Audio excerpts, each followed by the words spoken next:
La prisonnière, Marcel Proust, 1923. Étendue de la tête aux pieds sur mon lit, dans une attitude d'un naturel qu'on aurait pu inventer, je lui trouvais l'air d'une longue tige en fleurs qu'on aurait disposée là. Et c'était ainsi, en effet. Le pouvoir de rêver que je n'avais qu'en son absence, je le retrouvais à ces instants auprès d'elle, comme si, en dormant, elle était devenue une plante. Par là, son sommeil réalisait dans une certaine mesure la possibilité de l'amour. Seule, je pouvais penser à elle, mais elle me manquait, je ne la possédais pas. Présente, je lui parlais, mais était trop absent de moi-même pour pouvoir penser. Quand elle dormait, je n'avais plus à parler. Je savais que je n'étais plus regardée par elle. Je n'avais plus besoin de vivre à la surface de moi-même. En fermant les yeux, en perdant la conscience, Albertine avait dépouillé, l'un après l'autre, ces différents caractères d'humanité qui m'avaient déçue depuis le jour où j'avais fait sa connaissance.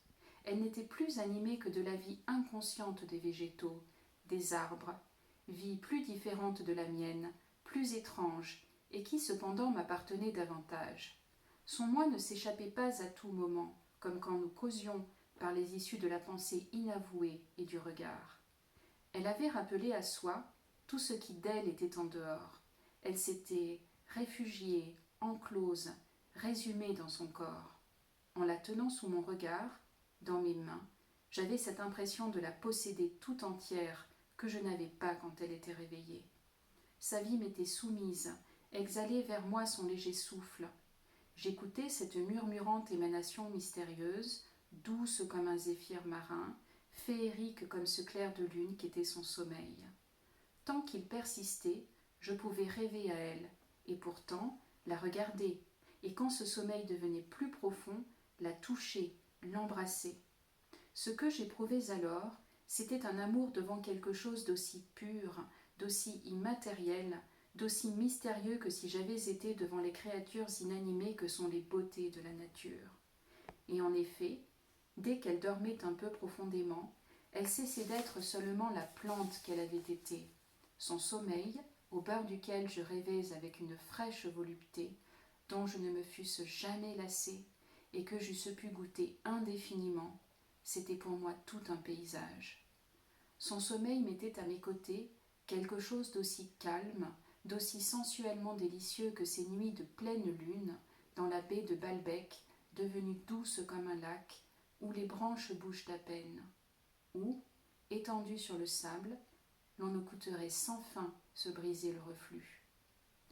En entrant dans la chambre, j'étais restée debout sur le seuil, n'osant pas faire de bruit, et je n'en entendais pas d'autre que celui de son haleine venant expirer sur ses lèvres, à intervalles intermittents et réguliers, comme un reflux, mais plus assoupi et plus doux. Et au moment où mon oreille recueillait ce bruit divin, il me semblait que c'était, condensé en lui, toute la personne, toute la vie de la charmante captive, étendue là, sous mes yeux. Des voitures passaient bruyamment dans la rue, son front restait aussi immobile, aussi pur, son souffle aussi léger, réduit à la simple expiration de l'air nécessaire. Puis, voyant que son sommeil ne serait pas troublé, je m'avançai prudemment. Je m'asseyai sur la chaise qui était à côté du lit, puis sur le lit même. J'ai passé de charmants soirs à causer, à jouer avec Albertine, mais jamais d'aussi doux que quand je la regardais dormir. Elle avait beau avoir, en bavardant, en jouant aux cartes, ce naturel qu'une actrice n'eût pu imiter, c'était un naturel plus profond, un naturel au 2e degré que m'offrait son sommeil.